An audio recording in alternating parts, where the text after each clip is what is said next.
টাকা এনে দে। আমি কেন যাইবা? তোকে যেতে বললাম, মায়ের থেকে আমাকে 500 টাকা এনে দিবি যেভাবে হোক, আমি জানি না, যা। পাবো না।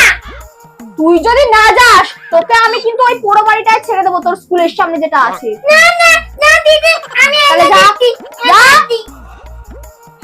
এই না দিদি। দে, ধর। এই কোন কি করবি? হ্যাঁ, এইটুকু পুচকা মেয়ে, যা যা পড়তে বস, যা। না পাবো না। তিন লাল টাকা। এই নিয়ে গেল। এটা আমি খাবো, তাই নিয়েছি। আমি খাবো। এটা আমি খাবো। এই দে না। তুই যদি এটা আর কাড়াকাড়ি করতে আসিস, তোকে কিন্তু আমি রাতের বেলা বাড়ির বাইরে বার করে দেবো। না দিদি না। তাহলে যা, যা, যা গিয়ে পড়তে বস। পড়তে বসার আগে মাকে বল আমার জন্য ম্যাগি বানিয়ে নিয়ে আসতে। বলবি তুই খাবি, আমি খাবো। ভালো লাগে না, দমদমার বলতে গিয়ে আমি কিছু কাজ করি। তুই গেলি?